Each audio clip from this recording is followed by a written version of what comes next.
Physicist Stephen Hawking sits on stage during an announcement of the Breakthrough Starshot initiative with investor Yuri Milner in New York in 2016.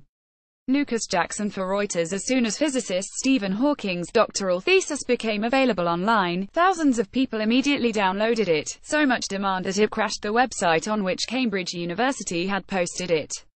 It's not every half-century-old postgraduate scientific research paper that generates intense demand.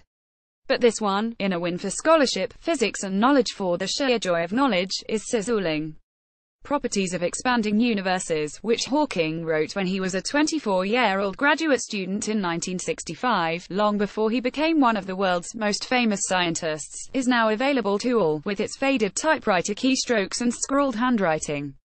Or it will be. We have had a huge response to Professor Hawking's decision to make his PhD thesis publicly available to download, with almost 60,000 downloads in less than 24 hours, Stuart Roberts, a spokesman for the University of Cambridge, said in an emailed statement.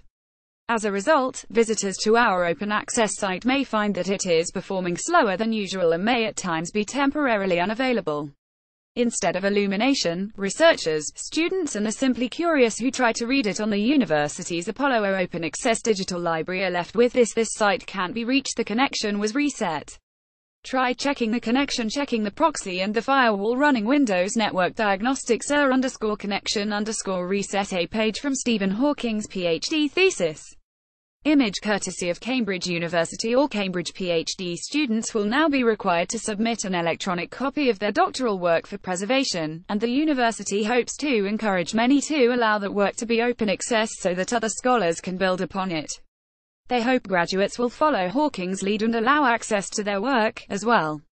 Locking research away benefits no one because the only way to advance science and society is through the communication of ideas and knowledge, said Arthur Smith of the Office of Scholarly Communication at the Cambridge University Library.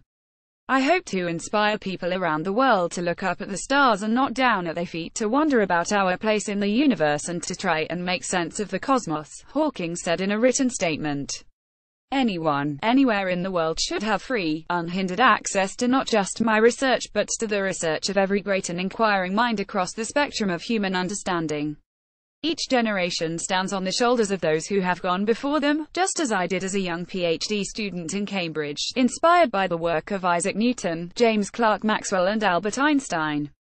It's wonderful to hear how many people have already shown an interest in downloading my thesis. Hopefully, they won't be disappointed now that they finally have access to it. The library had been getting many requests to read Hawking's thesis but couldn't fulfill them, Smith said, so it asked him whether he would be willing to make his work public.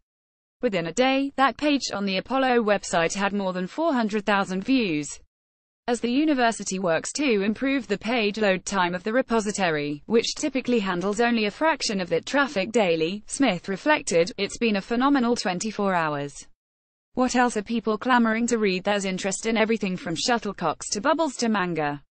The library's top 10 most requested theses after The Runaway Leader, Hawking's A Calculation of Unbalanced Magnetic Pull. In-cage induction machines developing a comprehensive technology selection framework for practical application. Young British readers' engagement with manga. Imperial Succession in Tang, China. 618,762 aerodynamics and mechanics of shuttlecocks. Discourse processing during simultaneous interpreting and expertise approach. Highly loaded compressors. Effects of tunneling on berry pipes. Angles of friction of granular fills. Dynamics of bubbles, drops, and particles in motion in liquids.